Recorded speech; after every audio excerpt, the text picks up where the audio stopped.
de nuestro Encuentro Nacional de Familias por el Reino de Cristo y pues nos toca presentar al Padre Horta.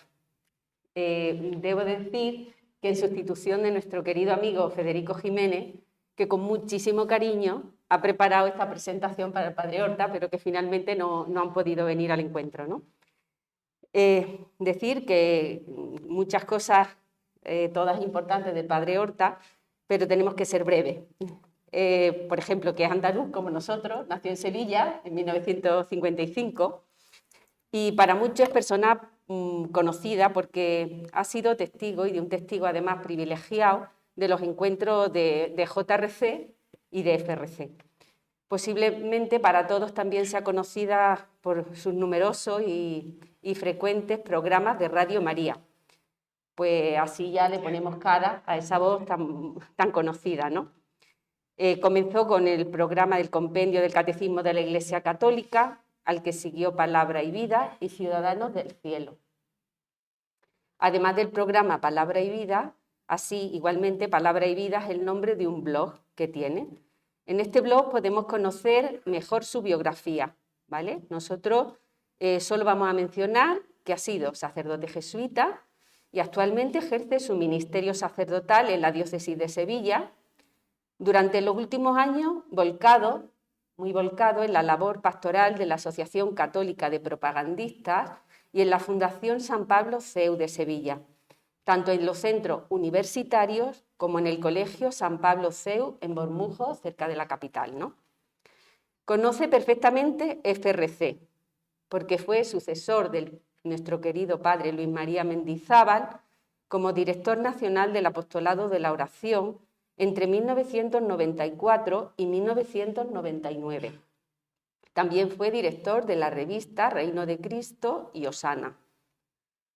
De formación profundamente ignaciana y carmelitana, director de ejercicios espirituales, predicador, director espiritual, estamos seguros de que el tema que ha de desarrollar en unos minutos va a ser de gran interés y profundidad. Porque estamos celebrando el 5º centenario de la conversión de San Ignacio de Loyola y sabemos que los verdaderos protagonistas de la historia del mundo son los santos, personas como nosotros, pero que se dejaron mirar por Dios y tuvieron el coraje de corresponder al amor de Dios. Y la charla que nos va a dar se titula San Ignacio de Loyola en el 5º centenario de su conversión. Una espiritualidad para nuestro tiempo. ¿Quién mejor que el Padre Horta para hablarnos de este tema? Y sin más, Padre Horta, suya es la palabra y nuestro el gozo de escuchar. Muchas gracias.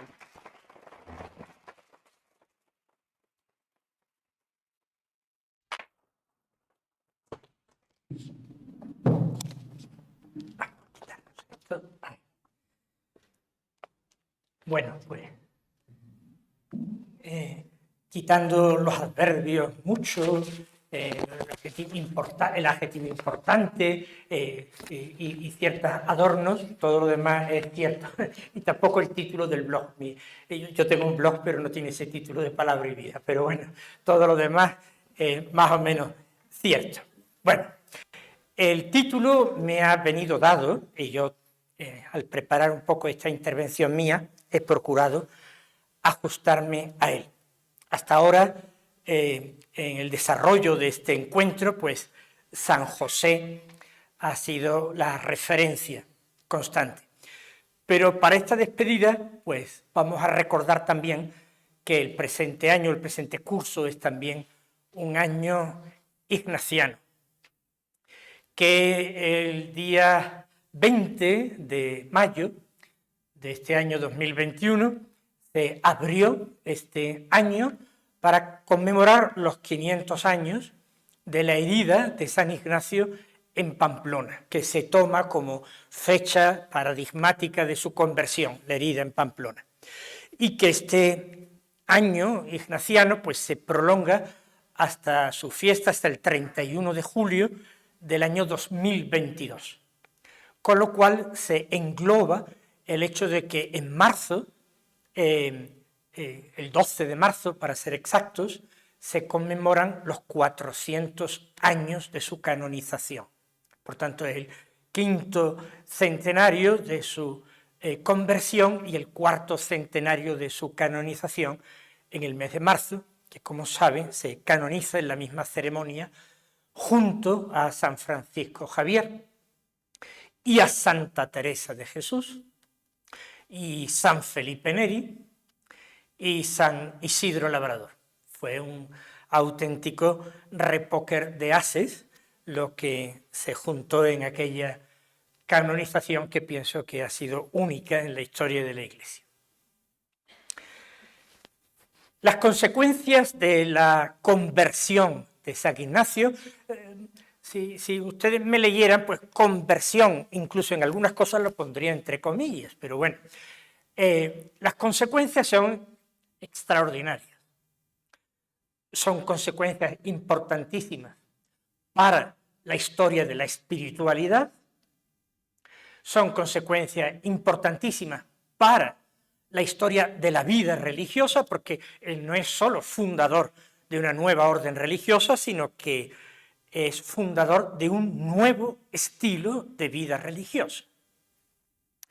Consecuencias importantísimas en general para la historia de la Iglesia.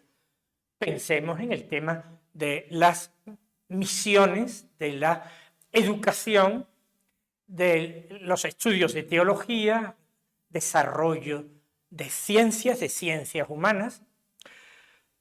Por tanto, lo que pasó aquel día 20 de mayo del 1521, pues realmente ha tenido mucha trascendencia en la Iglesia. Pero la fecha no deja de ser más que un punto de referencia, un adorno. Y como esta conferencia no tiene que ser puramente de historia, ni una cosa erudita, sino algo de espiritualidad que tiene que llegarnos a nosotros. Y además es así prácticamente la última intervención del encuentro. Yo quiero enlazar esa conversión de Ignacio con nuestra propia conversión y con esa exigencia de conversión constante, de conversión continua que nosotros experimentamos. Parto de una pequeña anécdota personal, porque las anécdotas personales son las más útiles. Cuando yo era pequeño, muy pequeño, pues 3 años, 4 años, 5 años, tengo muchos recuerdos de aquella época. Yo oía hablar a mis padres, entre sí, a mis padres con mis abuelos, con amigos, con familiares, etc. Y yo no entendía nada de lo que decían. Y además recuerdo perfectamente el hecho de ser consciente de eso y decirme yo, no me entero ni de papa de lo que están diciendo, siendo yo muy pequeñito, no porque hablaran de cosas muy profundas y elevadas, vamos, no sé tampoco de qué hablaban porque no me enteraba, pero yo no me enteraba de nada. Y pensaba, pues, que cuando sea mayor me enteraré de muchísimas cosas, porque ahora no me entero de nada. Cuando me hablaba mi papá o mi mamá, así personalmente, las cosas que me decía, pues sí, claro que las comprendía, las entendía muy bien. Con lo cual yo me daba cuenta de que ya había como una especie de doble lenguaje. Yo lo estoy expresando ahora sí, pero en aquel tiempo yo ya entendía que una era la lengua de los mayores y otra era la lengua de los niños que tenían que hablarme así y con eso sí yo lo comprendía. Pues sí, yo crecí como todo, porque el tiempo, como nos ha dicho Luífer en la homilía, pasa deprisa y la percepción que tenemos incluso de él se va acelerando con el tiempo. Y ya estoy yo, pues eso, en la tercera edad y jubilado y tal. Y entonces me doy cuenta de que cuando yo crezco y soy adolescente, yo sí comprendo a mis padres. Lo que pasa es que a veces vivo embebido, ensimismado, distraído, y no me interesa lo que dicen mis padres, por tanto no les hago caso en montones de cosas. ¿No? Que si antes, prestando atención, no comprendía, ahora sigo sin comprender, entre otras cosas, porque no presto atención. Y esa experiencia humana, que yo siempre, todas las experiencias humanas, procuro pues buscarles el sentido espiritual y aplicarla a mi relación con Dios, pues me doy perfecta cuenta de que así en general conmigo y con todos vosotros actúa Dios, que no cesa de hablar incluso en un momento en que nosotros no éramos capaces de responderle en absoluto, y que en ciertos momentos nosotros no éramos capaces de entender a Dios, pero que en otros momentos no nos ha convenido entenderle o escucharle. No hemos prestado atención, hemos vivido embebidos en nuestros problemas, ensimismados en nuestros asuntos, entusiasmados con nuestras riquezas de todo tipo. Y no lo hemos comprendido, ni le hemos respondido, ni se ha entablado el diálogo porque no hemos querido. Insisto, esto es regla general. Y entonces, pues, Dios tiene una forma muy obstinada de dirigirse a nosotros, porque Él siempre espera esa respuesta. Esa respuesta del hombre, especialmente del hombre distraído, es la conversión. Pero esa intervención de Dios que exige una respuesta, una atención, respuesta de amor, atención cuidadosa de nuestra parte, esta es continua, no ya diaria, sino de hora en hora. En estos mismos momentos estamos siendo nosotros interpelados por Él. Pues San Ignacio de Loyola no estaba hecho de otra pasta diferente de la nuestra. A él le pasó también y tardó en empezar a responder al Señor y al principio de qué forma tan torpe. Pero yo en esta conversión de San Ignacio quiero distinguir dos etapas que frecuentemente en las biografías de San Ignacio que he leído o releído, algunas muy recientemente, antiguas clásicas y algunas modernas, no recogen. El libro El relato del peregrino, que como ustedes saben también se le denomina con cierta frecuencia la autobiografía de San Ignacio, como saben ustedes, él va narrando su vida a un padre jesuita, el padre Luis González de Cámara, que le insiste mucho. Y los primeros jesuitas, a San Ignacio le quedaban 3 años de vida aproximadamente, decían que la compañía de Jesús no estaría totalmente fundada hasta que él no transmitiera realmente esa experiencia vivida, hiciera un relato de su vida. Porque ellos sabían que no solo de sus palabras, sino que de sus obras y de su experiencia vital, ellos podrían comprender y entenderían mucho mejor de qué raíz venían ellos mismos, los primeros jesuitas. Y después de hacerse mucho de rogar, él empieza a narrar todos los días un rato al padre Luis González de Cámara su vida, empezando desde muchacho, antes de su conversión. Hay una serie de episodios que él parece que narra con detalle las travesuras de su juventud, los pecados de su juventud, y que el padre González de Cámara seguramente conoce, pero no recoge por pudor hacia San Ignacio recoger ciertos hechos no edificantes de su vida. Los omite y despacha con una sencilla frase esta primera etapa de su vida. Pero lo que llama la atención es que el relato de la autobiografía empieza así. Hasta los 26 años de su edad fue hombre dado a las vanidades del mundo y principalmente se deleitaba con el ejercicio de armas, con grande y vano deseo de ganar honra. Y así, estando en una fortaleza que los franceses combatían y siendo todos de parecer que se diesen, que se entregasen para salvar sus vidas, etc. Notas a pie de página, desde la edición de sus obras completas a todas las ediciones que se han hecho de este relato del peregrino y obras de San Ignacio. San Ignacio, ya mayor, pero me da vergüenza que decirlo, porque comparado con mi edad, tendría en aquel momento 62 años, no sé si lo habría cumplido porque no sabemos en qué fecha nació exactamente, pero bueno, tendría 62 años o 61 todavía cuando empieza a narrar su vida.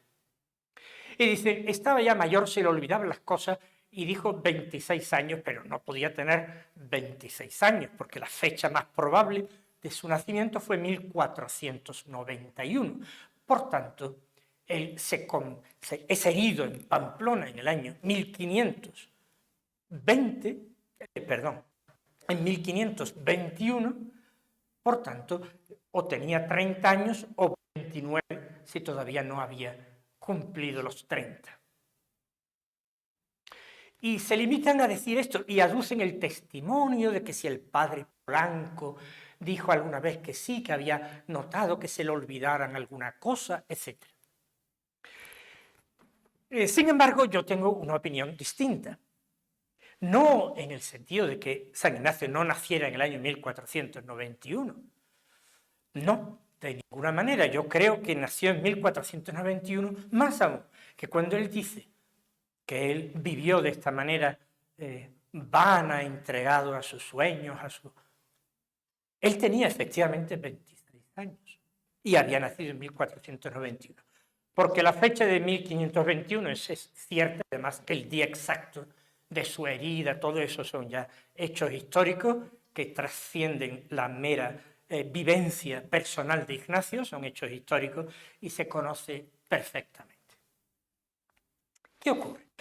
Perdonen la digresión histórica, porque es que yo les voy a buscar una conclusión espiritual que quizás les interese más que los datos históricos que yo les voy a facilitar. Ignacio, como ustedes saben, tampoco sabemos la fecha, ni siquiera el año exacto, es enviado por su padre para educarse en la casa corte de un señor de la corte de Fernando el Católico. Este señor, Juan Velázquez de Cuéllar, es el contador mayor, como ministro de Hacienda de Fernando el Católico. Y vive en una casa-palacio, castillo, en Arévalo. La mujer de Juan Velázquez de Cuéllar, doña María, es pariente lejana de los Loyola. Y a través de esta señora, pues se consigue que sea recibido como paje. Algunos adelanten, María Puncel, que tiene una biografía de San Ignacio especialmente para jóvenes, para adolescentes, para niños incluso, que es muy buena. Por otra parte, presupone que eso fue a los 12 años, yo pienso que hasta los 14 o hasta los 15, dependiendo de en qué fecha cumpliera Ignacio, tendría 14 o 15 años, cuando él se despide de su padre morirá poco después, ya no lo vuelve a ver, su madre había muerto cuando él era muy pequeño, y con 14 o 15 años se va a la corte de este señor, de este dignatario, a servir como paje. Y parece que cayó muy bien.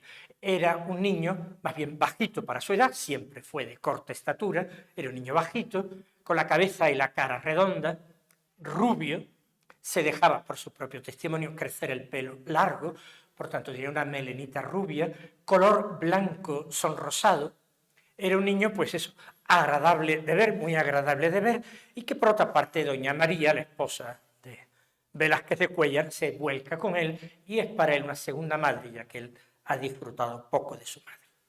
¿Por qué cuento todo esto? Porque si él va a servir como paje en la corte la corte entre comillas, la pequeña corte de Velázquez de Cuéllar, en 1506. Resulta que en 1516, cuando Ignacio tendría 24, quizás 25 años, el rey Fernando el Católico muere. Era Fernando de Aragón, pero era regente de Castilla por la incapacidad declarada de su hija doña Juana la Loca. Muere en 1516. Estaba casado en segundas nupcias con doña Germana de Foix, pariente prima hermana del rey de Francia. Bueno, el tema es que llega su nieto, Carlos I, ya a asumir los reinos, Castilla y Aragón, Navarra. Las consecuencias históricas, en fin, quizá un poco las precipitaciones, las imprudencias del joven rey.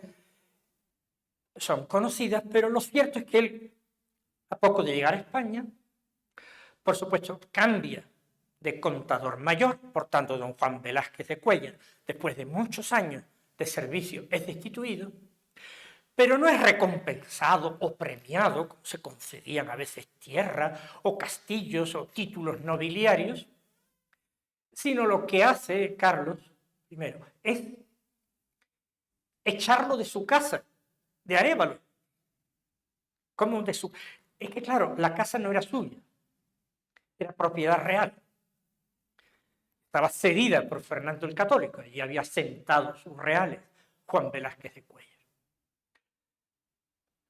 Cae en desgracia y es hasta desposeído de su cargo. Él intenta pleitear y lo hace. Luego por las buenas. No lo consigue. Y meses después, harto de luchar, lindando ya en la pobreza, una ruina de no poder comer, pero sí, caído en desgracia, tal, muere. Se deshace aquella corte, doña María tiene que irse a vivir en un lugar mucho más humilde, sin ningún tipo de valimiento, montones de amigos poderosos desaparecen, es árbol caído. Y doña María, que quiere mucho a Íñigo, que ya es un joven, 26 años, ella le da 500 escudos y 2 mulas como recompensa. Si hubiera vivido su marido hubiera sido otra cosa, incluso podría haber sido beneficiado en testamento, pero le da 2 mulas y 500 escudos y una carta de recomendación para el duque de Nájera, que es esta nobleza emergente, porque Carlos I lo ha hecho gobernador virrey de Navarra. Puesto de mucha responsabilidad, porque Navarra no se había incorporado hacía demasiado tiempo a la corona y todavía había intentos de independización o de unión a la corona de Francia. Por tanto, era un puesto de mucha responsabilidad.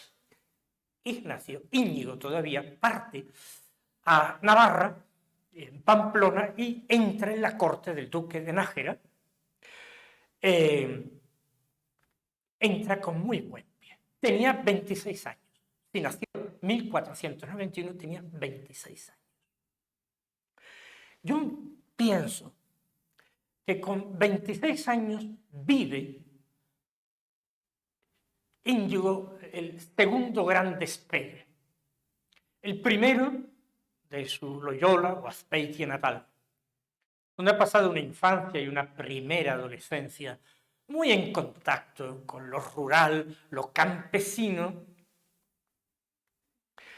La segunda etapa de su vida, por lo menos 10 o 11 años, en una corte donde él se refina, donde aprende a usar las armas, a bailar, a tocar instrumentos musicales, a declamar poesía, a galantear damas. Pero ahora todo eso se derrumba como un castillo de naipes. Y él tiene que emigrar ahora a Navarra, sin valimientos, sin conocimientos, con aquella carta de recomendación y con ese patrimonio de los 500 escudos que le dan y las 2 mulas. Él ciertamente querría mucho a Juan Velázquez de Cuéllar y a doña María, su esposa, que han sido casi como unos padres vicarios para él. Y le duele la injusticia terrible que se le ha hecho a este hombre, que no solamente no ha sido recompensado, sino desposeído. Y ve como la confianza puesta en las cosas en las que ponen la confianza los hombres, pues no es una confianza firme. ¿Es esto una conversión a Dios? No. No en el sentido de que él no fuera un firmemente creyente, incluso en algunas cosas piadosas y devoto por su propia confesión de San Pedro, devoto de San Pedro, sino que es un cristianismo, bueno, Fernando el Católico, ejemplar, pero tuvo hijos bastardos, no recuerdo si de 4 o de 5 mujeres distintas, tuvo distintos hijos bastardos, todos muy bien colocados, 2 hijas abadesas, el otro hijo arzobispo de Zaragoza, pero bueno, pero hijos bastardos. Era un catolicismo vivido en medio de situaciones de mucha debilidad y de pecado. con una C fuerte. Cuando él dice hasta los 26 años de su edad, uno recuerda fechas importantes de su vida. Yo tenía, por ejemplo, tantos años cuando nació mi primer hijo, o cuando me casé. Yo tenía tantos años cuando me ordené sacerdote. Lo recuerdo perfectamente, qué edad tenía cuando me ordené sacerdote. Se olvidaría de algo a lo que él atribuye tanta importancia, que empieza así, hasta los 26 años de su edad fue hombre dado a las vanidades del mundo. Además, este relato, la primera parte de este relato hecha por González de Cámara, fue inmediatamente puesta por escrito por un amanuense e inmediatamente se le mandan a hacer copias e Ignacio de Loyola, experimenta deseos de conocer lo que han escrito de él, a ver si fieles a lo que él ha dicho. Y él lee totalmente, lee esta primera parte del relato del peregrino y le parece bien y no corrige nada. No parece que él fuera tan ciego. Por tanto, yo pienso que Ignacio atribuye alguna importancia, o mucha, este acontecimiento de su vida en que cuando otros hombres empiezan a asentarse, casarse, tener hijos, con 25 años les lanzado fuera, casi con lo opuesto, con los 500 escudos. Bueno, pero lo que dice la autobiografía, no, él dice, hasta los 26 años fue dado, tal. Punto, dice. Y así, estando en una fortaleza, ¿en qué momento? Que fue, desde luego, después de los 26 años, sí, pero no quiere decir que fuera justo al cumplir los 26 años, sino que forma parte ya de esta segunda etapa de su vida. Antes fueron las vanidades mundanas. En la conversión de San Ignacio, como la de toda persona, por una parte se distinguen etapas y por otra son fundamentales una serie de acontecimientos y circunstancias que con frecuencia no tienen a veces nada que ver con Dios directamente, tienen que verlo todo. Pero a los ojos de la persona mundana no tienen nada que ver con Dios. Vaivenes de la vida, acontecimientos, sucesos, pero que van preparando el que un día podamos nosotros escuchar esa voz que en ciertos momentos yo era incapaz de comprender y en otras ocasiones sí era capaz, pero no quise, porque vivía ensimismado en lo mío. Por tanto, yo creo que la conversión de Ignacio tiene lugar con 30 o 29 años, siempre que no sabemos la fecha de su nacimiento exacta, o con 30 o con 29 si no los había cumplido, pero él distingue a los 26 años un momento. Y mirando su biografía, lo que ocurre a los 26 años es esto. Creo que no se ha profundizado y se despacha con una nota a pie de página diciendo, se equivocó el santo al decir su edad. No se equivocó en algo tan importante. Pero en Navarra, en Pamplona, o en Nájera, el duque de Nájera, su señorío, no siguió viviendo esa vida vana y tal, no de la misma manera.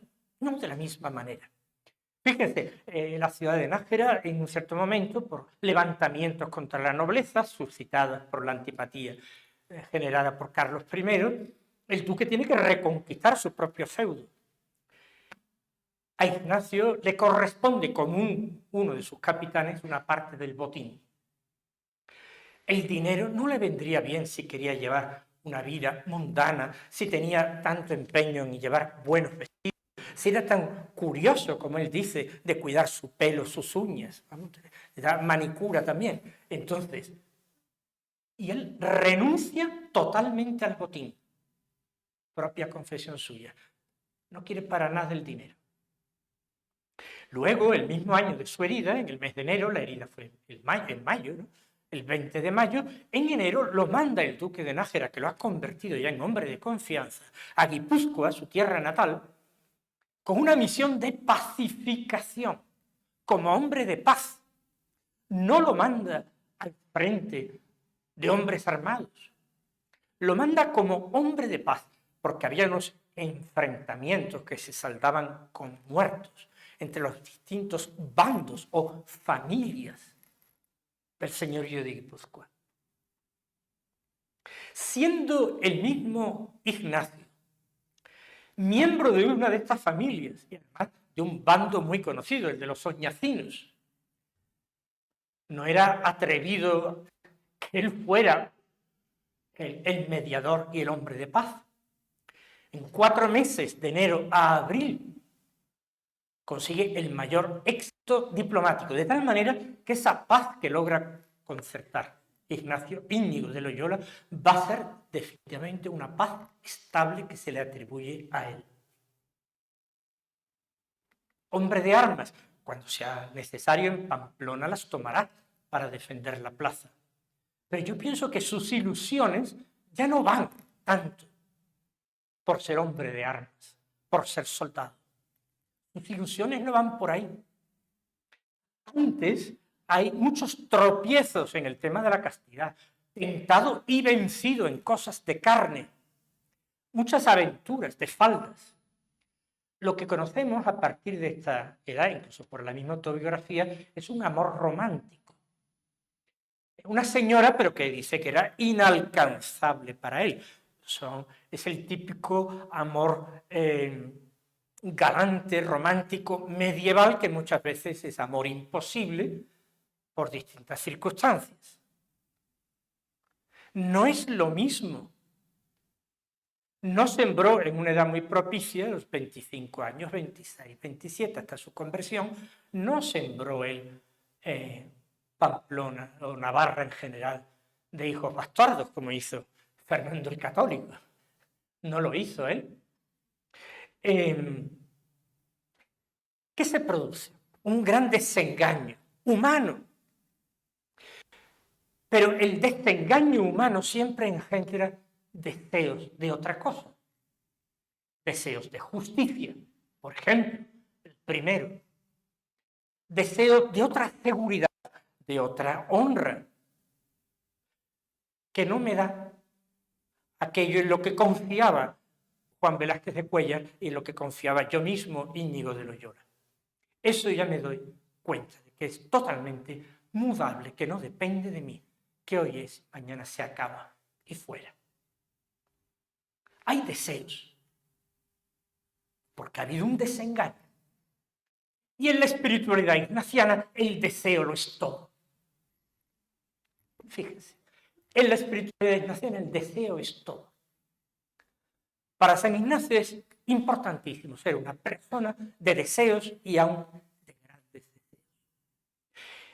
En definitiva, no es exclusivo de la espiritualidad ignaciana. Recuerden ustedes que ha sido citada por Luisfer en la homilía de la misa como la más grande santa de los tiempos modernos, San Pío X.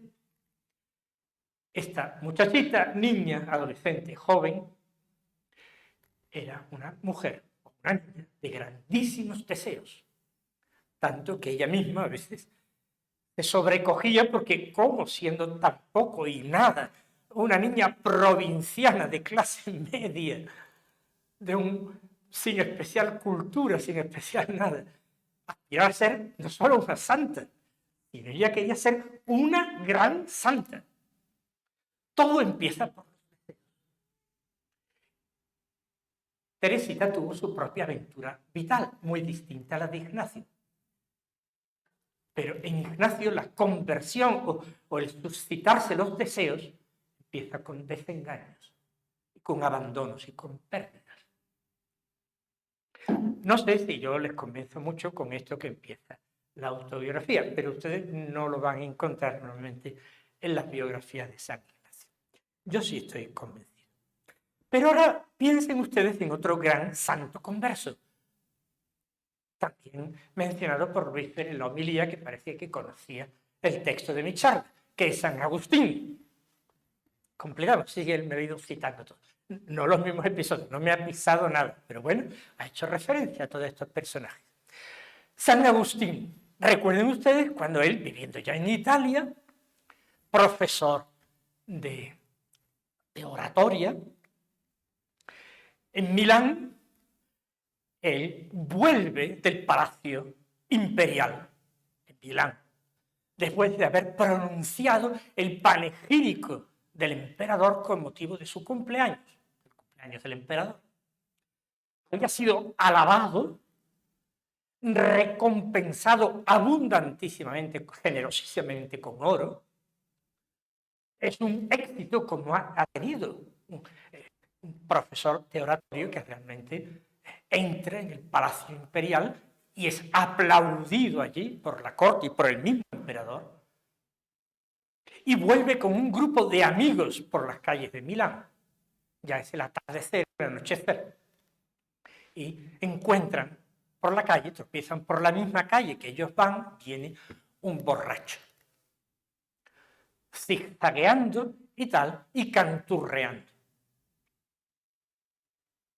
Y Agustín se siente punzado fuertemente en su interior. ¿Es su conversión? No, no es su conversión. Si hablamos de la conversión de Agustín, pues pensamos en aquel momento, en su casa, y con Alipio, y toma y lee, y toma y lee. Siempre buscamos un episodio clave, ¿no? Pero él comenta a sus amigos, Agustín, ese hombre que va por ahí, con ese vino que se ha procurado por unas pocas monedas, es feliz. Iba cantando, despreocupado, feliz. Y yo, en cambio, que acabo de triunfar en el Palacio Imperial, aplausos y oro, felicitaciones, enhorabuena, no lo soy. Experimenta deseos de otra cosa. Aquello no colma su corazón. Y como digo, el deseo lo es todo. Y Dios se vale de todas aquellas cosas. Se valió de la cancioncilla infantil que escuchó Agustín y se valió del borracho.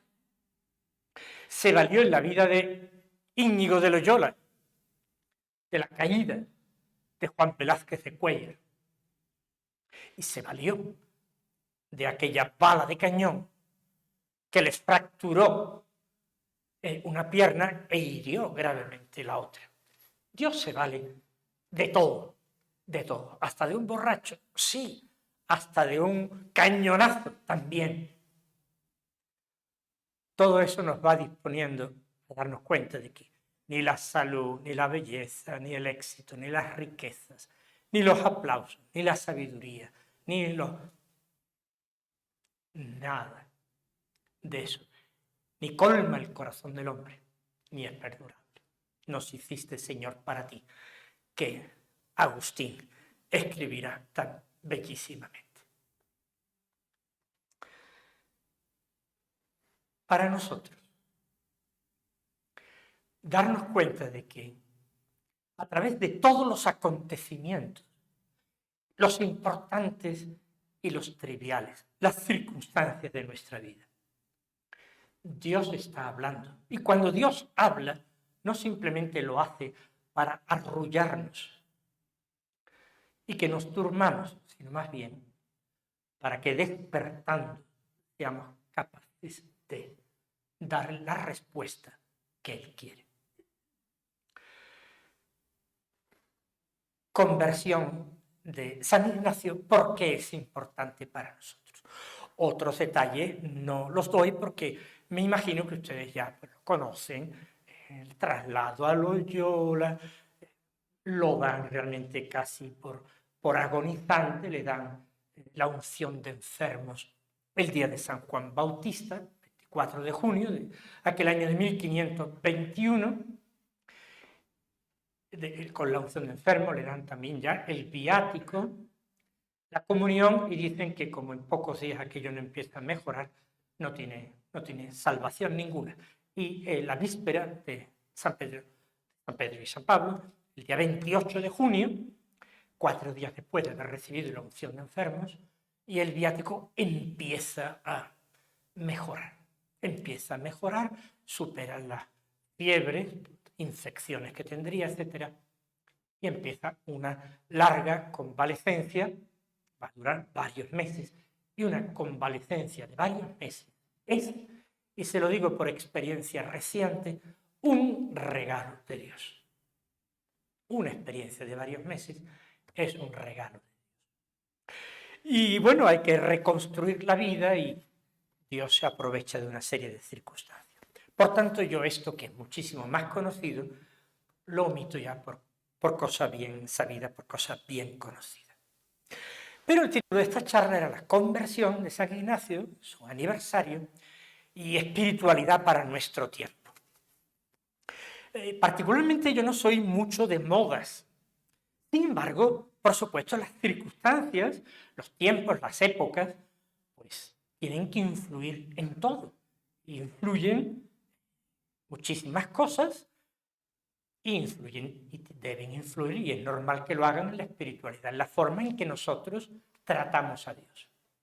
No que lo antiguo no valga, sino que construimos sobre una buena base.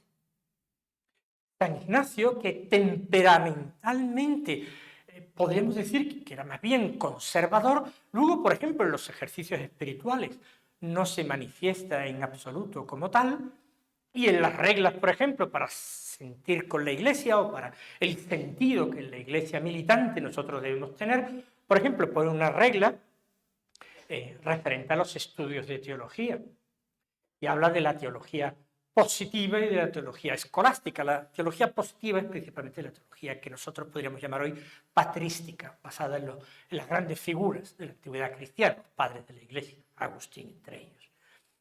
Y la teología positiva es principalmente, cuando él habla de teología positiva, se refiere a los escolásticos. Tomás de Aquino y lo que preparó ya a Tomás de Aquino, la escolástica que nace antes de Tomás, ¿no?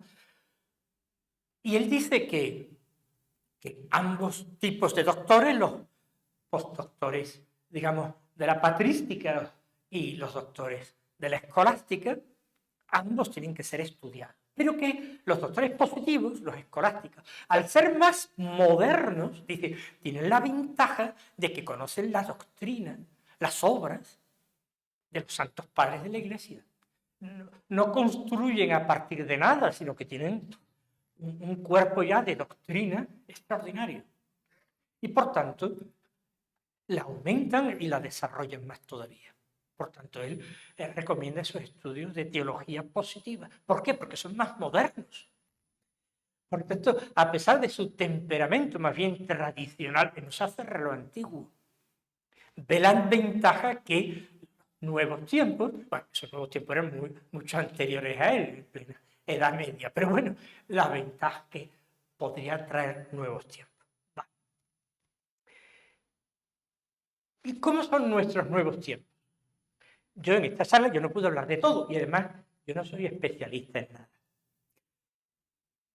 Pero ¿cómo caracterizamos nuestros nuevos tiempos y en qué sentido los tiempos de San Ignacio pueden tener algún punto de contacto con los nuestros, aunque sea un punto de contacto un poco lejano? Yo creo que no traído por los pelos, pero sí un punto de contacto un poco más alejado. Bueno, en primer lugar, eso sí es evidente para todos nosotros, ¿verdad? Hay un cambio de era histórica, un cambio de época. Ignacio vive la transición, él nace a finales del siglo XV, parece que en 1491. Para muchos historiadores la fecha simbólica del comienzo de la modernidad es 1492, ¿verdad? Entonces, él es un hombre que incluso no pilla ya la Edad Media, pero por supuesto el cambio de era no es algo tan de anochecer un día en la Edad Media y amanecer en la Edad Moderna, ¿no? Él es un hombre que tiene muchos resabios y una cultura todavía muy medieval, pero asiste a una transición fuerte y dolorosísima. Dolorosísima, por ejemplo, para la Iglesia, que vive el desgarro de la herejía luterana, después del cisma inglés. Ignacio, que vive la pasión por unidad, que hace que ordenen obispo, cuando él no quería que los jesuitas fueran obispos, que se ordene como obispo el padre Juan Núñez Barreto, para que lo nombren patriarca de Etiopía, para conseguir mandarlo como patriarca y traer la unidad a los cismáticos de la cristiandad etíope, la cristiandad del preste Juan. O sea, el que tiene ese deseo de unidad, de atraer a todos, no solamente a Cristo, sino a la unidad de la Iglesia católica visible jerárquica, que es la Iglesia católica romana, pues todo eso fueron heridas de la Iglesia que Ignacio de Loyola siente como propias. Hay una transición de épocas dolorosísima. Pero con esto hay cambios tremendos, como todo cambio de época. Si la Edad Media se caracteriza, esto lo saben ustedes, con una cultura media, ya lo saben, por el teocentrismo, Dios es el que está como eje vertebrando la cultura de la época, la sociedad, las instituciones, pues empieza a surgir culturalmente ese antropocentrismo, que no significa la impiedad descarada o el arrinconamiento de Dios, no, pero el darle en la cultura, en la filosofía, en el arte, en todas las manifestaciones culturales, un puesto central al hombre.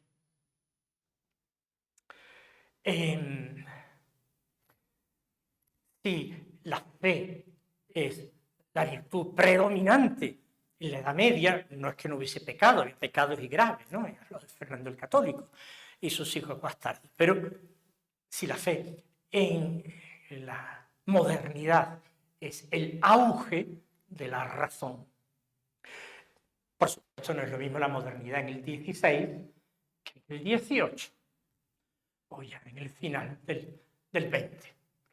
No es lo mismo, pero todavía hay un predominio de la razón, discurso científico, técnico, etc. Y ahí, por tanto, si ustedes quieren, si el hombre de la Edad Media, cuando se desplaza, son las peregrinaciones, esos son los grandes movimientos de masas en la Edad Media, las peregrinaciones masivas, la romería a Roma, a Santiago de Compostela, a las tumbas de los apóstoles. Las peregrinaciones en la Edad Media también son abundantes, a Tierra Santa. En la modernidad, grandes viajes son expediciones científicas, los grandes descubrimientos, la apertura de rutas comerciales. Ya, principalmente el motivo es humano, no es simplemente el honrar a Dios venerando lugares, tumbas, etc. Pero vivimos un cambio de época, creo que sí, que yo lo crea es poco importante, grandes pensadores intelectuales lo piensan. Lo que se ha dado en llamar la posmodernidad. Y es doloroso por muchísimos motivos. Todo nacimiento de algo nuevo implica dolor, sufrimiento, pero hay cambios también de paradigmas, hay cambios de tendencias, de dimensiones. Teocentrismo, antropocentrismo. El antropocentrismo realmente ya es algo que está siendo absolutamente relegado. Ahora, lo fundamental, lo que se pone en el centro de casi todo discurso científico, artístico, cultural, político, económico, lo que se pone en el centro es la tierra. Es el geocentrismo. ¿No creen ustedes? Es el geocentrismo.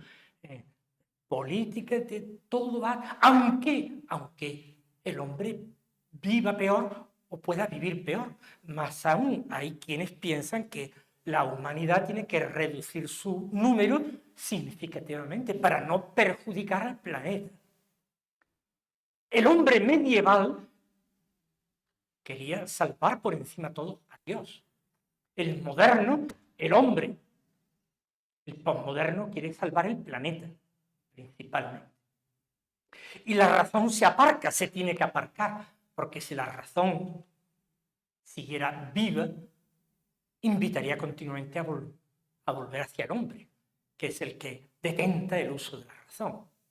El planeta no razona, aunque muchos dicen que es herido y que por tanto se defiende el planeta pues con terremotos o erupciones volcánicas o epidemias mortales, que el planeta se defiende. Bueno, hay que abandonar la razón, poner en el centro, pero yo hablo de un geocentrismo. Si el paradigma de la Edad Media incluía que la comunidad, la sociedad de los hombres, la comunidad era muy importante, había un espíritu más comunitario. La modernidad trae más el individualismo. Es el ser humano, el individuo el que cuenta. Por tanto, cambia. La posmodernidad. Yo pienso que no es ni el predominio de uno ni de otra cosa. Yo pienso que lo defino yo, no lo he copiado de ningún intelectual, ¿verdad? Es cosa mía. Por tanto, si les choca, les sorprende o les disgusta, no piensen que están censurando a ningún filósofo moderno, sino a mí, que se me puede censurar y criticar por mucho mejor. Yo pienso que en el hombre moderno es la itinerancia. El hombre moderno necesita estar continuamente desplazándose, cambiando. Porque lo que para él importa no es ni la fe ni la razón, sino el sentimiento. Y el sentimiento, por definición, es muy inmudable. Por tanto, hay que estar bien. Por ejemplo, el hombre de la Edad Media peregrina. El de la modernidad hace expediciones científicas, viajes de descubrimiento, rutas comerciales. El de la modernidad, pregúntale ustedes a un joven, a una persona, ¿qué es lo que a ti más te gusta? Viajar. El viaje se ha convertido, ¿pero para qué? Conocer nuevos sitios. Bueno, gracias a que el mundo es más pequeño por los medios de comunicación, tú ya conoces prácticamente todo el mundo y si no te metes en Google Maps y hasta descubres lo que no ha visto nadie a través de Google Maps. Puedes explorar el mundo desde el salón de tu casa, pero no sientes. Y el placer es aquello que he visto en la pantallita, ahora lo veo al natural. Y respiro su aire y gozo con sus sabores y percibo sus sonidos. Sentir, sentir, sentir, sentir. Por tanto, ese turismo, y turismo muy pegado a la tierra, lo que en otro tiempo le llamaremos nosotros un turismo mochilero, pero bueno, un turismo muy pegado a la tierra, es lo que ha venido a sustituir a las grandes expediciones científicas o a las peregrinaciones medievales. Tanto que, insisto, es la itinerancia, más que la comunidad ni la individualidad, ni la sociedad humana ni el individuo, sino el movernos, el sentir, el cambiar, desplazarnos, de estados interiores y tal, sin más justificación. Bueno, si es en nuestro tiempo, evidentemente evangelizarlo es un reto mucho más difícil. Sin embargo, la espiritualidad de San Ignacio, que dimana fundamentalmente de los ejercicios espirituales, creo que contiene algunos elementos para hacerse presentes en esta cultura, que le hacen connatural en algunas cosas a esta cultura y por otra parte lo hacen necesario o imprescindible para nuestra cultura.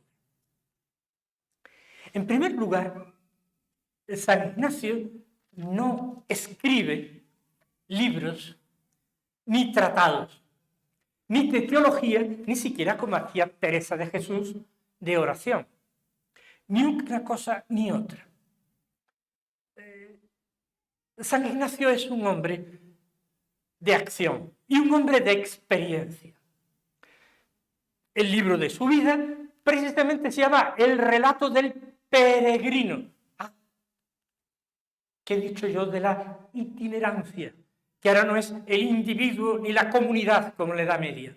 Ni la comunidad ni el individuo. Es el ser itinerante. Ignacio es el peregrino, el gran peregrino, pero no solo con peregrinaciones exteriores, por supuesto que le llevan a Tierra Santa, Roma, Francia, España, no, Inglaterra, Países Bajos. No, no solamente con su pierna renqueante, porque quedó cojo de su herida. Él recorre tal cantidad de miles de kilómetros. Es que es un viaje interior apasionante y que se puede desglosar en fases. Fases de progresiva atención, escucha, respuesta.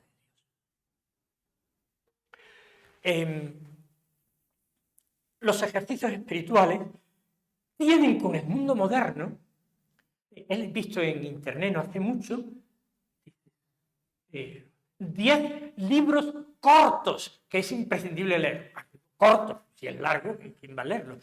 Tienen que ser libros cortos. El libro de los ejercicios espirituales es un librito corto que se parece mucho más a un manual de instrucciones que no a un libro de espiritualidad. Y sí, pues el manual de instrucciones para salir de esto rápido y pronto, o el tutorial, es mucho más interesante que leerse las obras de San Agustín en, no me acuerdo cuántos tomos, pero bueno, pues no, es mucho más fácil. ¿Quién se lee las obras completas de San Agustín? Conozco pocas personas. Las obras, yo he leído a San Agustín, pero las obras completas no las he leído. ¿Quién se lee San Agustín? Pero el tutorial, mire, yo veo un tutorial y ya con esto yo ya lo sé todo. ¿El tutorial cuánto dura? Mire, con 3 o 4 minutos ya es suficiente, que tampoco hace falta. Ignacio de Loyola ofrece partir de la experiencia, de lo que él sintió, de lo que él sintió. Es un recorrido en que él, con una penetración, una perspicacia interior extraordinaria, va siendo capaz de entrar dentro de sí mismo en las distintas circunstancias en que él ha vivido, en los distintos lugares, personas que ha tratado. Cuando él, en los ejercicios espirituales, en la meditación de los pecados, segunda meditación de primera semana de ejercicios, proponga la meditación de los pecados, dice meditar, dice las circunstancias, en qué casa he vivido, qué profesión he ejercido, y para qué pecados he cometido, porque considera que cada circunstancia uno se ha visto enfrentado a situaciones distintas y por tanto tentaciones, pecados o virtudes diferentes que ha podido ejercitar. De tiempo en tiempo, de año en año, calculando, dice, la casa en que he vivido, el trato que he tenido con otras personas, el oficio que he ejercido, su apego a la experiencia y a lo que él siente es completo. Y por eso, para ayudar a las almas, porque a él le interesa ayudar a las almas directamente. No pasa por escribir un tratado de teología, como pudo hacer Tomás de Aquino, ni un libro de espiritualidad para enseñar a orar, como pudo hacer Teresa de Jesús, sino que él empieza a conversar familiarmente, así se explica él delante de un tribunal de la Inquisición. Conversaba familiarmente, es decir, con confianza, con cercanía, con todo tipo de personas, hombres, mujeres, jóvenes, un muchachito que encuentra, un adolescente que encuentra en Alcalá, que se llamaba Juanico, y se lo llevó con él a Juanico, y empezaba a conversar familiarmente. Ancianos, sacerdotes incluso, personas cultivadas, unos grandes impresores y editores de libros de Alcalá de Henares, y una pobre anciana también. Conversa familiarmente. Y trata de llevarlos a Dios, sin haber estudiado teología, sin haber escrito ningún libro. Pienso que esa inmediatez, esa familiaridad, ese sentir, esa itinerancia interior del peregrino de Dios, que es Ignacio, establece un lazo, un vínculo por el que la espiritualidad de los ejercicios puede ser atractiva. Otra que es necesaria para la posmodernidad. La posmodernidad es más bien pesimista. Ignacio de Loyola, naturalmente, no sé si lo es, pero desde luego su espiritualidad reflejada en los ejercicios y en las cartas que escribió, por supuesto, es una espiritualidad radicalmente optimista. Él no se propone en los ejercicios, lo dice, no se propone que las personas busquen a Dios, él dice que esto es para buscar y encontrar a Dios. Él da por supuesto que es verdad lo que el Señor dijo en el Evangelio, el que busca halla. Por tanto, los ejercicios espirituales, dice él, son para buscar y encontrar la voluntad de Dios. Y una vez encontrada, determinar nuestra vida, ordenar nuestra vida según la voluntad de Dios. Pero él, como ven, es radicalmente optimista. Él acepta hacer ejercicios personas bastante descarriadas, que han hecho malas elecciones en su vida.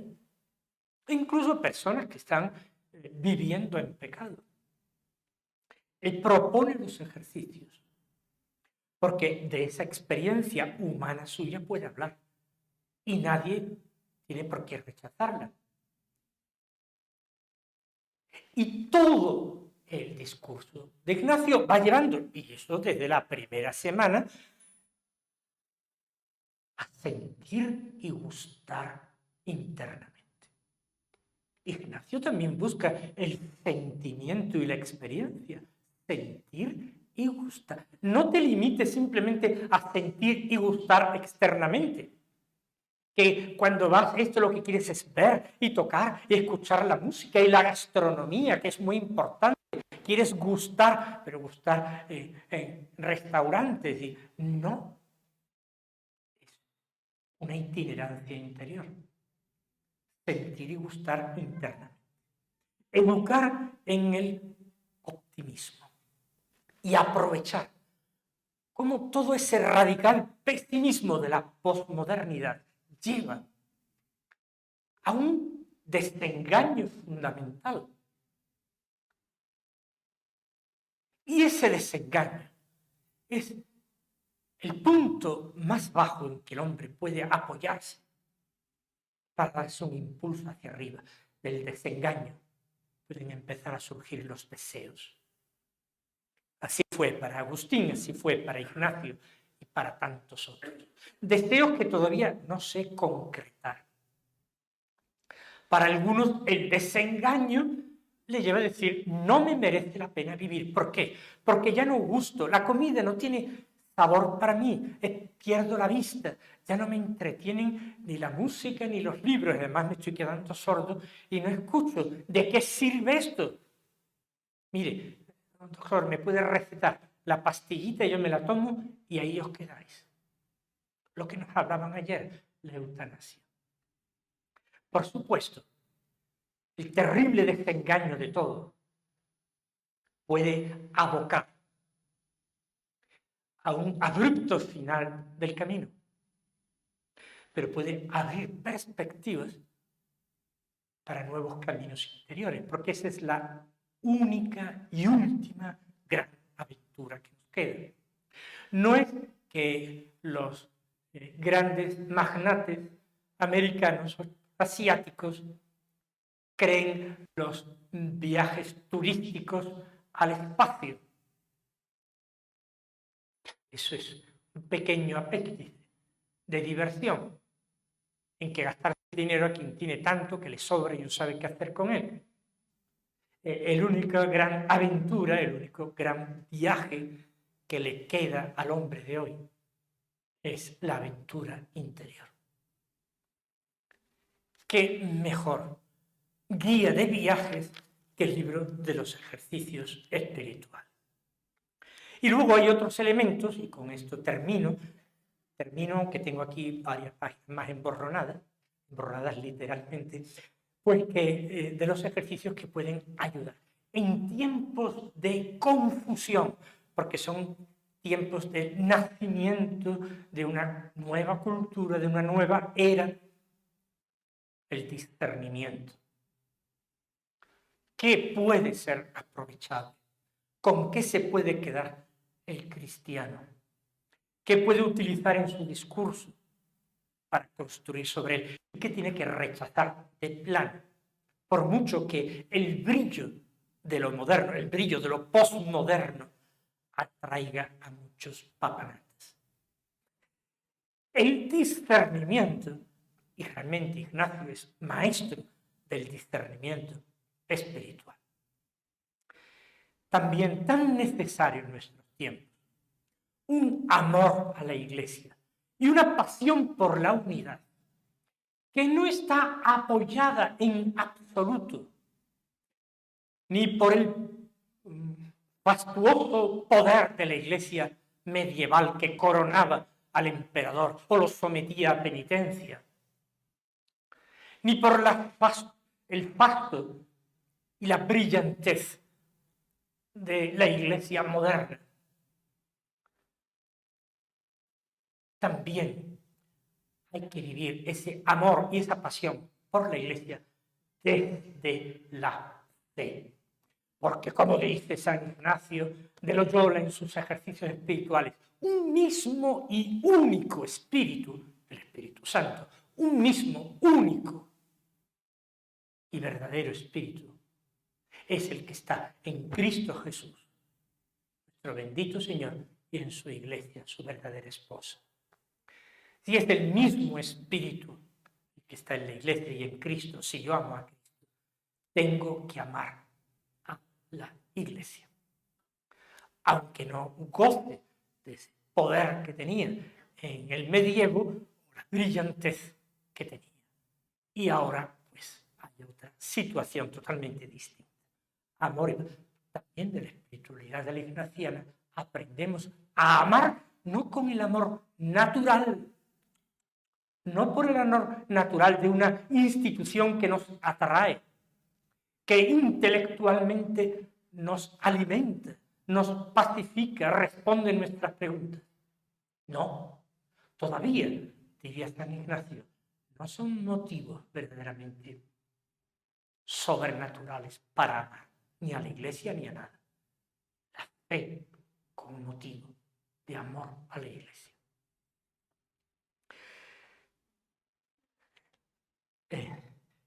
Esa itinerancia, la experiencia inmediata, el optimismo, el discernimiento, el amor a la Iglesia y la pasión por la unidad. Podría decir muchas más cosas. La educación para la libertad y, como pequeña cosa, el aprecio por aquello que ha permitido que todos esos desengaños de Íñigo se conviertan en deseos y en un amor apasionado por Jesucristo. ¿Qué fue? La soledad, el aislamiento, el aburrimiento, bendito aburrimiento. Sí, esa convalecencia larga en Loyola. Luego él pone tanto empeño que los ejercicios espirituales se hagan en silencio, que el hombre se aparte de sus deudos, de su familia, de su trabajo, en todo lo que pueda, y cuanto más mejor se aparte y busque la soledad, busque el silencio, el retiro, donde realmente todo eso puede ir asimilándose, dirigiéndose mejor.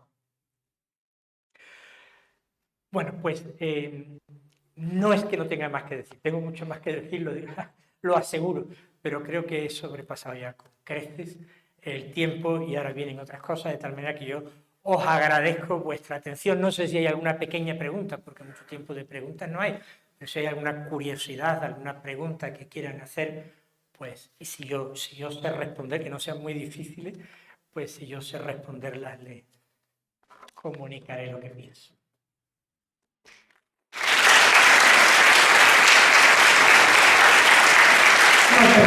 siempre con eso, sí.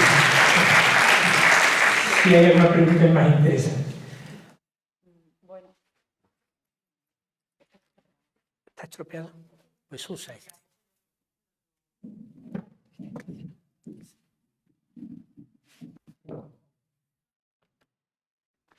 A ver si alguien, bueno, en primer lugar agradecer el estar en la vuelta. Yo también invito a que si alguien tiene más interés en toda la vida de Santos, contar con la padre en la vuelta, pues su programa Ciudadanos del Cielo que antes ha comentado María José, que están todos en las pocas de Radio María. ¿Alguien tiene alguna pregunta? Comentario.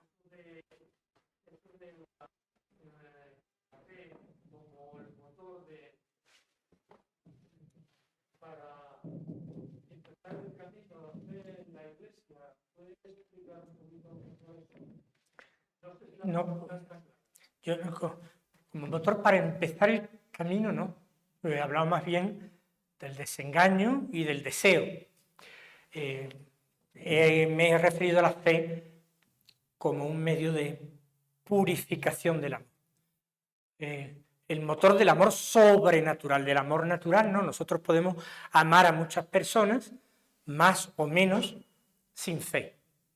Incluso sin fe humana en esas personas. Podemos amarlas incluso desconfiando de ellas, por lo menos eso dicen.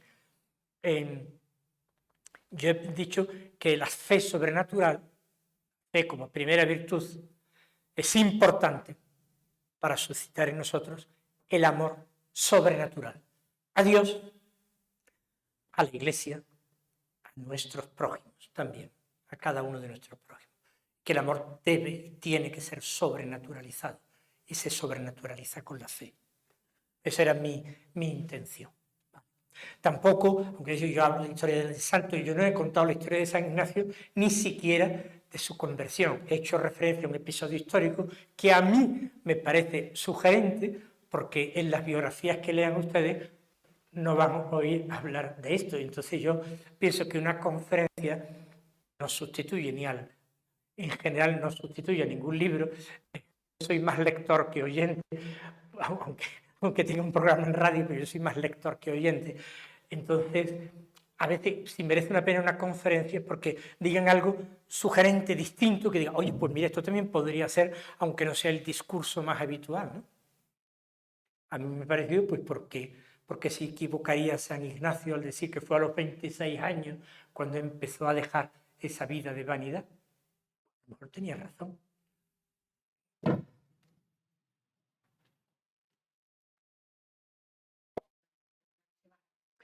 Pues muchísimas gracias. Yo aprovecho ya también para despedirme de vosotros, porque yo he visto que de aquí a la comida no hay así ningún acto, ningún encuentro, ni asamblea, ni meditación, ni oración.